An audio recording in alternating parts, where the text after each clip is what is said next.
देखिए, अगर कुंडली में बृहस्पति कमजोर है आपके, या आपके जीवन में राहु का प्रभाव ज्यादा है, तो संतान होने में दिक्कतें आ सकती हैं या संतान होने में दिक्कतें आ जाती हैं।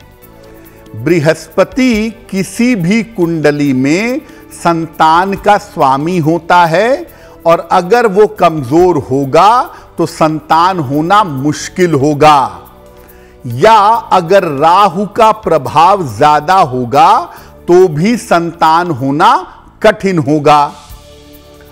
अगर आप जानबूझकर हरे वृक्ष कटवाते हैं, बिना जरूरत के बड़ों का अनादर करते हैं, या बिना वजह के गर्भपात करवाते हैं, एबॉर्शन करवाते हैं, तो भी संतान होने में आपको कठिनाइयों का सामना करना पड़ेगा। अपने घर के मुख्य द्वार के आसपास अगर आप केले का पौधा परमानेंटली लगा देते हैं, तो ऐसा होने से भी संतान होने में मुश्किलें पैदा होती हैं।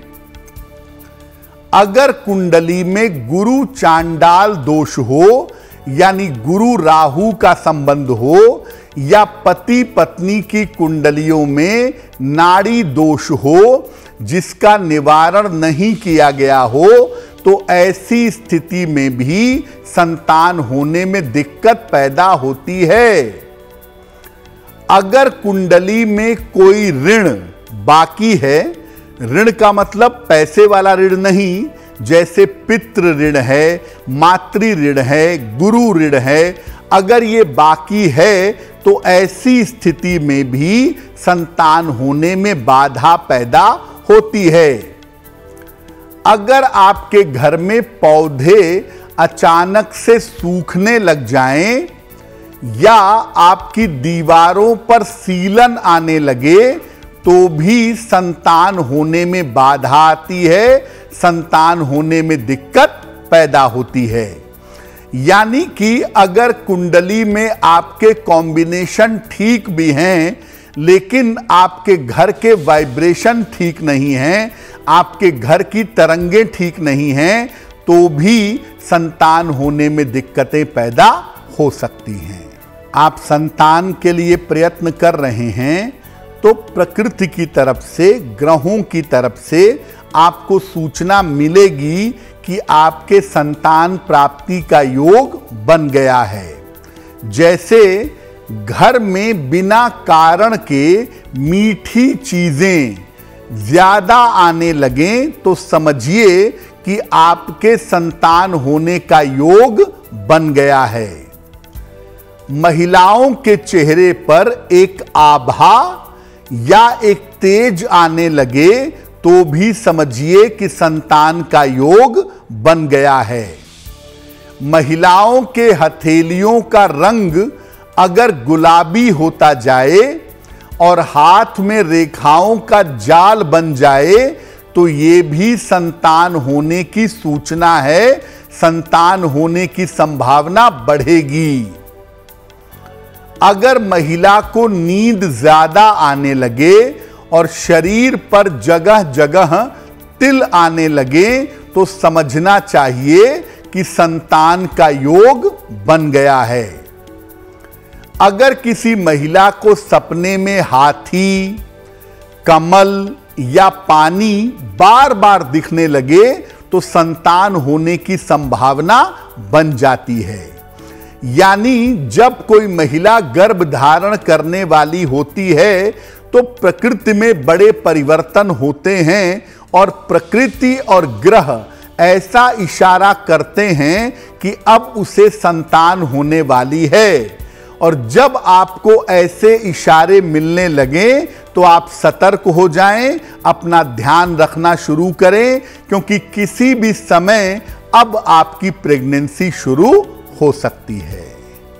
देखिए, आजकल विवाह थोड़े विलंब से हो रहे हैं, तो बहुत सारे बायोलॉजिकल कारण बन जाते हैं, मेडिकली जो संतान नहीं होने देती।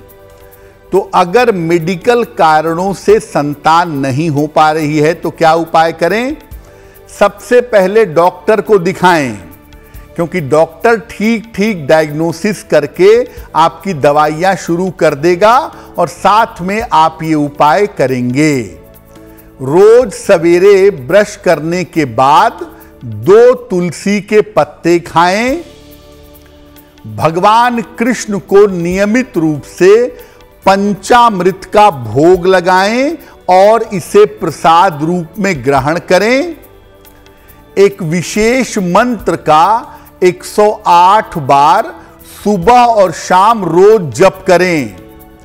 मंत्र होगा ओम क्लीं कृष्णाय नमः, ओम क्लीं कृष्णाय नमः। और पंचामृत अगर आप रोज अर्पित कर सकें तो और भी अच्छा होगा। और जब भी पंचामृत अर्पित करें, पति पत्नी मिल करके इसको प्रसाद रूप में ग्रहण करें तो निश्चित रूप से उन्हें लाभ होगा। ज्योतिष में ग्रह है जिसे कहते हैं मंगल, पंचम भाव को, पंचमेश को प्रभावित कर दे तो मिसकैरेज होना पक्का होता है। मंगल की जरा सी भूमिका आ जाए, जरा सा केतु का रोल आ जाए, मिसकैरेज डेफिनेटली हो जाता है। और बहुत सारी ऐसी महिलाएं हैं जो बार बार गर्भ धारण करती हैं, बार बार कंसीव करती हैं, लेकिन बार बार मिसकैरेज होता है, गर्भपात होता है। डॉक्टर भी समझ नहीं पाता मिसकैरेज क्यों हो रहा है, और महिला तो खैर समझ ही नहीं पाती। तो अगर आपका बार बार मिसकैरेज हो रहा है, गर्भपात हो रहा है, या एक बार हुआ है और आप उसको लेकर के चिंतित हैं कि आगे गर्भपात ना हो, तो क्या करेंगी? रोज सवेरे हल्दी मिला करके सूर्य भगवान को जल अर्पित करिए। इसके बाद भगवान कृष्ण को पीले फूल अर्पित करिए और इसके बाद सुबह और शाम एक विशेष मंत्र का 108 बार जप करिए। मंत्र होगा क्लीं कृष्ण क्लीं, क्लीं कृष्ण क्लीं। इस मंत्र का जप करें और जैसे ही कंसीव करती हैं वैसे ही अपने कमर में लाल धागा बांध लीजिएगा। एक और किताब आती है, उसका नाम है इंद्राक्षी स्तोत्र। इंद्राक्षी स्तोत्र, इसका पाठ करने से भी मिसकैरेज की संभावनाएं पूरी तरह से समाप्त हो जाती हैं। अगर आपके विवाह को अभी 5 वर्ष नहीं हुए हैं, अभी 5 साल पूरे होंगे, अभी उसमें समय है, और आप संतान के लिए प्रयास कर रहे हैं लेकिन संतान नहीं हो पा रही है, तो क्या उपाय करेंगे? पति पत्नी एक साथ रोज सवेरे भगवान कृष्ण को पीले फूल चढ़ाएंगे, उन्हें हल्दी का तिलक लगाएंगे और स्वयं को, खुद को भी लगाएंगे। इसके बाद विष्णु सहस्त्र नाम का 1 बार पाठ करेंगे। पति पढ़ते रहें, पत्नी सुन ले, या पत्नी पढ़ें, पति सुन ले। और महीने में दोनों एकादशी का उपवास रखेंगे। तो अगर ऐसा किया जाए तो संतान की प्राप्ति आसानी से हो जाएगी। लेकिन ये ध्यान रखिए, जितने दिन ये प्रयोग करेंगे उतने दिन तक संभव हो तो लहसुन मत खाइएगा। अगर आप ये प्रयोग करते हैं, विवाह को 5 साल नहीं हुए हैं, तो निश्चित रूप से संतान की प्राप्ति हो जाएगी। अगर आपकी शादी को 5 साल से ज़्यादा हो गए, 6 साल, 7 साल, 10 साल, आप संतान के लिए प्रयास कर रहे हैं, हर तरीके से प्रयत्न कर रहे हैं, लेकिन आपको संतान नहीं हो रही है, क्या करेंगे? भगवान कृष्ण की आशीर्वाद मुद्रा के चित्र की स्थापना करिए। ऐसा चित्र स्थापित करिए जिसमें भगवान कृष्ण आशीर्वाद दे रहे हों। उनके सामने रोज सुबह गजेंद्र मोक्ष का पाठ करें, पति पत्नी मिलकर के पति पढ़ें पत्नी सुन ले या पत्नी पढ़ें पति सुन ले। और पति पत्नी संतान गोपाल का अनुष्ठान एक बार जरूर करवा लें।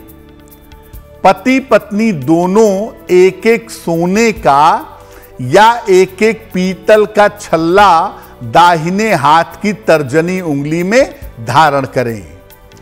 अगर आप ऐसा करते हैं निश्चित रूप से संतान की प्राप्ति होगी। और अगर आप ट्राई मार रहे हैं IVF से, IUI से, तो जब ये उपाय करते 1 महीने हो जाएं तब आप IVF आदि के लिए प्रयास करिएगा, आपको लाभ जरूर होगा।